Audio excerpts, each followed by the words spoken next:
سیتا قاسمی با مرد عرب ازدواج کرد. عروسی عجیب و مجلل سیتا قاسمی در دبی و رازهای پشت پرده زندگی سیتا قاسمی با دخترانش فاش شد.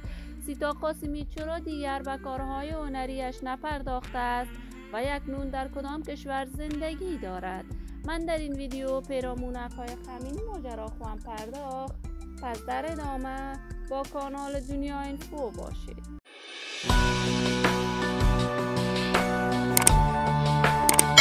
سلام و سلامتی ایام به کامتار باد. شما را خوش آمدید میگم به یکی دیگر از ویدیوهای جذاب کانال دنیا اینفو. برای عضویت با این کانال علامت سابسکرایب را فشار بدید تا از ویدیوهای دیگر کانال دنیا اینفو هم آگاه شوید. سیتا قاسمی هنرمند برجسته صدای سوریله یکی از هنرمندان نامدار در هنر موسیقی افغانستان می باشد. شهرت و محبوبیت سیتا قاسمی در دلهای مردم افغانستان چنان محبوب است که آهنگهای سیتا قاسمی طنین انداز در دلها و محفلهای خوشی هموطنان افغانش می باشد. سیتا قاسمی و کارهای هنریش بعد از جدا شدن از همسر اولش در سال 2006 آغاز کرد. سیتا بیشتر اوقات آهنگهای عاشقانه می‌خواند. تا کنون چندین بار شفیق مرید هنرمند بی‌بدیل کشور با سیتا قاسمی آهنگ دوگانه سروده است.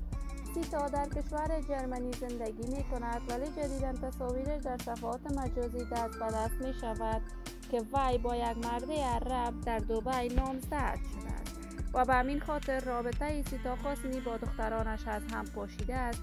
ولی سیتا قاسمی بارها در تلاش دوباره ساختن رابطه خانوادگیش با فرزندانش بوده است. سیتا قاسمی تاکنون درباره جزئیات این ماجرا ابراز نظر نکرده است، ولی مدت 6 ماهی می شود کاملا از پرده رسانه‌ها و هنر موسیقیش دوری گزیده است.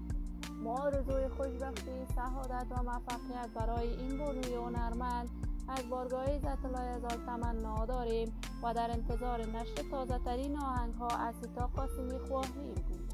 دوستان نهایت عزیز کانال دنیا اینفو، شما هم نظریاتتان را در بخش کامنت با من شریک بسازید. این ویدیو را با علاقه‌مندان و طرفداران سیتا قاسمی به اشتراک بگذارید.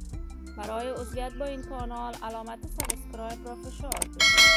تا درود دیگر تمام شما خوبان را به الله منان سپرده موفق و کامیاب باشید.